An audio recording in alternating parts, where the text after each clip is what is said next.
복음서를 보면 예수님께서 그 갈릴리 바다 위를 가시는 배에서 어떤 기적을 베푼 게 한 2번 정도 나옵니다. 근데 이게 똑같은 사건이 아니라 각각 다른 사건들이에요. 하나는 주님이 그 배 안에 계셨을 때고, 또 한 번은 주님이 그 배 안에 계시지 않아 가지고 멀리 그 갈릴리 호수를 바라보는 그 산 위에서 계셨을 때입니다. 이 2가지 장면이 나오는데, 오늘은 이 2가지 장면 중에서 주님이 그 배 안에 계셨을 때의 사정, 에피소드 1이라고 할 수 있네요. 그 부분에 대해서 우리가 살펴보려고 합니다. 우리 마가복음 4장 35절에 보면, 그날 저물 때 제자들에게 이르시되 우리가 저편으로 건너가자 하시니 그들이 무리를 떠나 예수를 배에 계신 그대로 모시고 가매 다른 배들도 함께 하더니. 배경 설명을 좀 한다면, 하여튼 그날, 그러니까 이 주님이 어떤 그 비유로 사람들에게 말씀을 전하시던 그날, 근데 이 갈릴리 호수 주변에 사람들이 쫙 이렇게 앉아가지고 약간 비스듬한 원형극장 같은 비스듬한 곳에 쭉 앉아있고, 그러니까 주님은 이들에게 말씀을 전하시기 위해 가지고 배를 빌려가지고 배에서 타고는 이렇게 이제 설교를 하시는 거예요. 그리고 설교가 다 끝나고 저물 때 제자들에게 뭐라고 합니까? 우리가 저편으로 건너가자 하시니. 주님이 제자들에게 우리가 저편으로 건너가자고 말씀하신 겁니다. 우리가 마음대로 건너간 게 아니라 주님의 명령을 받아가지고 건너간 거예요. 하여튼 건너가는 중입니다. 여기서 저편이라고 하는 말은 그라사 지역이죠. 그라사. 가다라라고도 하고, 아마 이 그라사는 도시 이름, 촌락 이름이고, 가다라는 그 촌락을 포함하는 큰 지역, 그런 이름인 것 같은데, 여하튼 그렇게 이제 건너가자고 하셨어요. 우리가 마음대로 배를 타고 건너가려고 한 게 아닙니다. 주님의 명령에 따라서 건너가려고 하고 있습니다. 자, 36절에 보니까 예수를 배에 계신 그대로 모시고 가매. 그러니까 주님이 그 배에서 말씀을 막 전하셨거든요. 그리고는 이제 주님이 피곤해가지고 그 배에 앉아가지고 이렇게 주무시는 거죠. 그대로 이렇게 떠나가는 거예요. 어떠니 바다를 건너갈 때 사람들이 졸 수 있어요. 잘 수도 있습니다.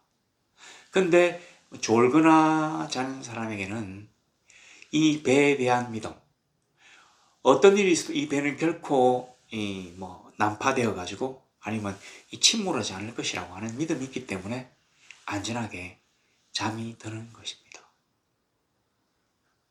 절대로 침몰하지 않을 거라고 하는 믿음. 우리는 이 험악한 세상을 지나갈 때 얼마나 우리 자신이 가진 이 배경에 대해서 믿음을 가지고 있을까요? 대부분은 믿음을 가지고 있지 않아요. 이 세상에는 복잡다단한 일도 많지만 아침 저녁으로, 아침과 아침 사이에서도 급격하게 변하는 무수한 원인들이 있습니다. 그 원인들에 따라서 막 변하다 보니까 결과가 전혀 달라집니다. 불확실한 세상에 우리가 살고 있어요. 그래서 우리는 주님을 의지할 필요가 있습니다. 왜냐하면 그만이 움직이지 않는 이 세상의 중심이 되기 때문이죠. 자, 그런데 주님이 이제 탄 배 가요. 그리고 다른 배들도 같이 따라갑니다.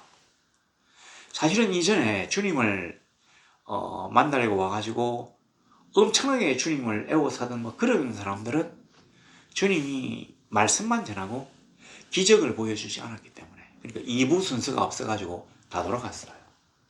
너무 지겹고 재미없다. 그러나 여기 있는 사람들은 그래도 주님의 제자들입니다. 12제자인 사도들 뿐만 아니라 다른 제자들, 그러니까 다른 배들도 함께 하더니 이 다른 제자들도 있어요. 저는 이거를 교회라고 생각합니다.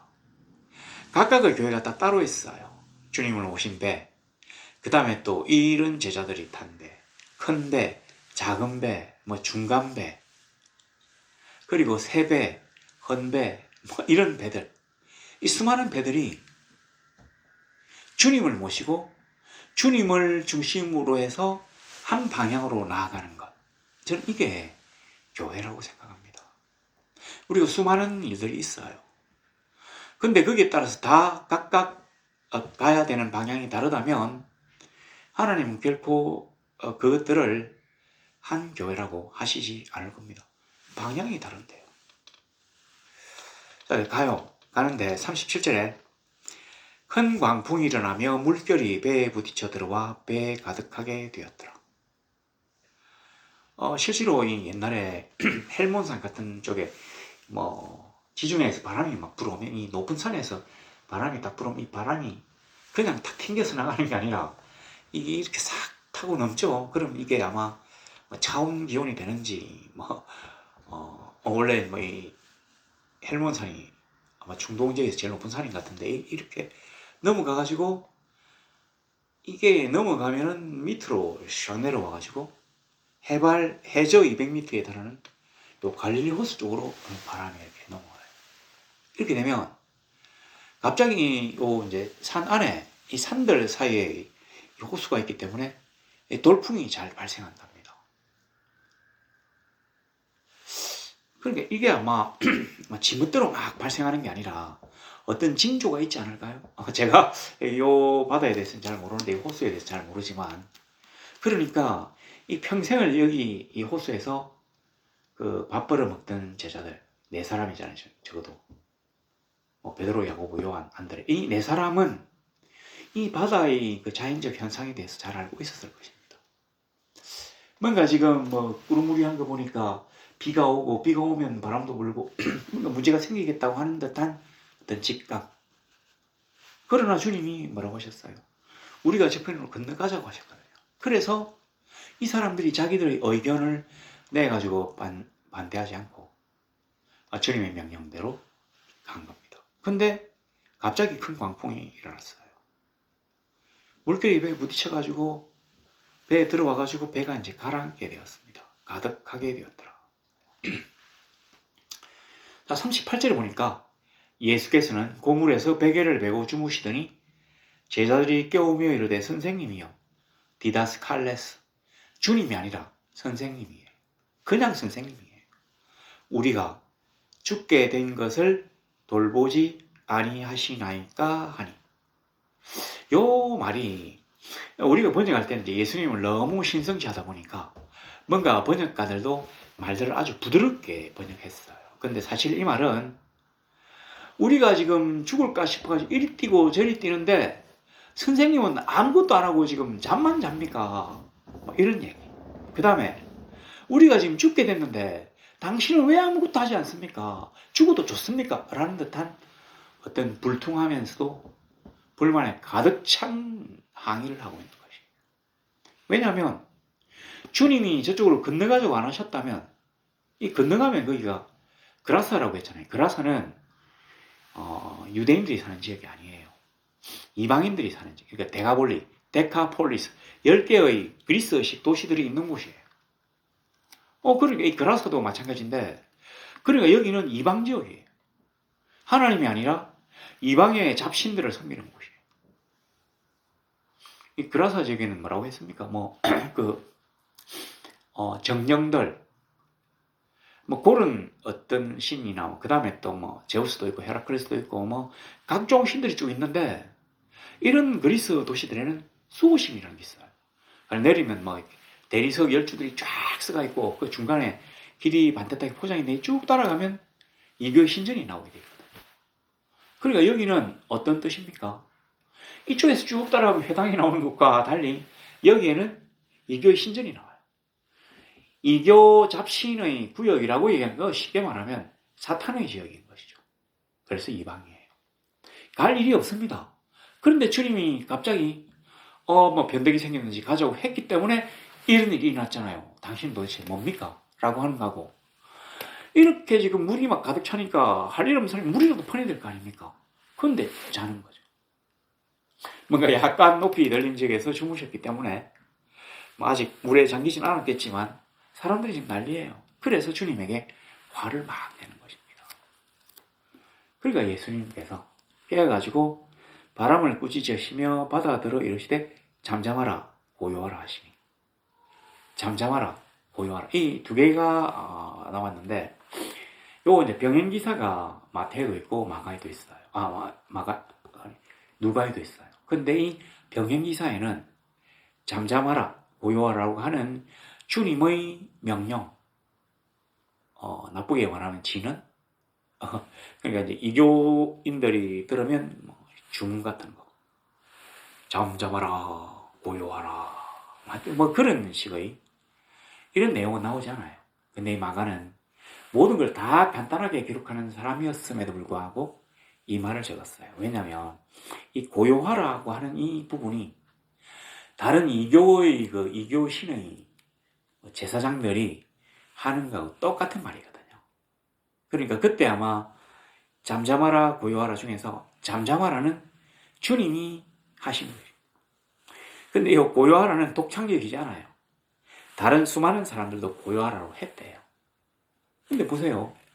잠잠하라 고요하라라고 하는 말은 어떤 그 생명체, 이 들을 수 있는, 그리고 판단할 수 있는 생명에게 얘기하는 것입니다. 바다와 바람이 그러한 생명이 있습니까? 없어요. 바로 이거. 우리는 하나님의 놀라우신 역사를 믿습니다. 그리고 그가 명령하신 데 따라서 배에 타고는 갑니다. 굳이 안 가도 될 것 같은데. 여기 보세요. 여기 그날 저물 때 밤에 굳이 가야 될까? 그랬음에도 불구하고 주님의 명령이기 때문에 따라요. 따랐다면 놀라운 결과가 와야 됩니다. 좋은 결과가 와야 되죠. 복들이 막 능굴채 떨어져야 돼요. 그런데 좋지 못한 일들이 생깁니다. 바로 이게 신앙생활이에요. 그래서 주님께 주님 우리의 죽게 된 것을 돌아보지 않으십니까? 뭐라도 좀 대책을 내어놓으세요라고 막 기도하는 것이죠. 왜냐하면 우리가 주와 함께하고 있기 때문에 어려움이 닥쳤을 때 주님께 간구할 수 있는 것입니다. 그렇지 않았다면 주께 간구하지 못하잖아요. 근데 주님이 이제 하셨어요.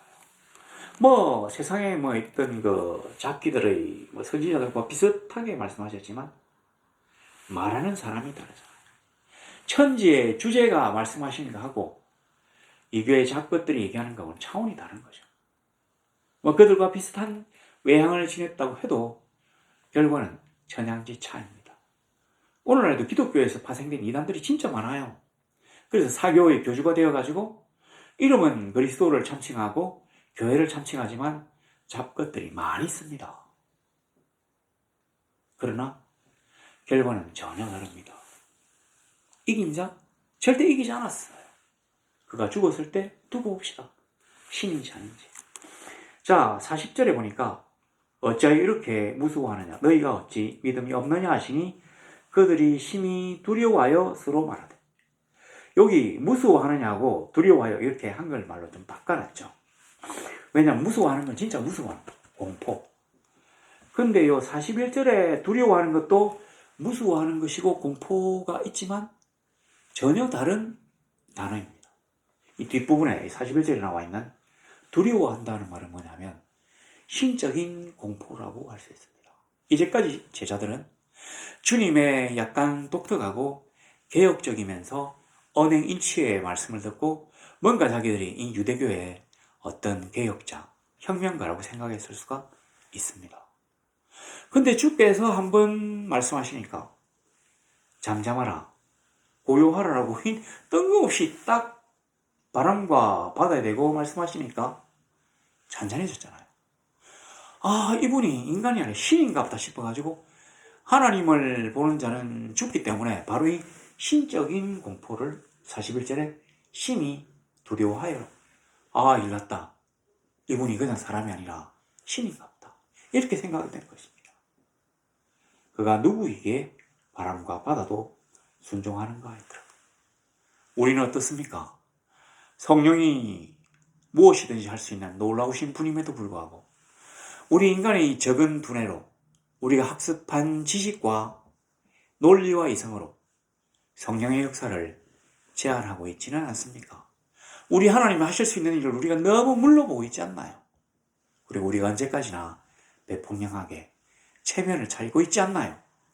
우리 하나님은 우리가 죽게 돼서 죽게 간절히 원하고 죽게 정신없이 요구하기를 원하실지도 모릅니다. 인생은 이런 것과 같습니다. 그러나 우리가 주를 모시고 있다면 결단코 우린 이 세상에서 실패하지 않을 것입니다. 주님과 함께 인생이라는 항해를 건너가는 멋진 성도들이 되시기를 우리 주 예수 그리스도 이름으로 간절히 소망합니다.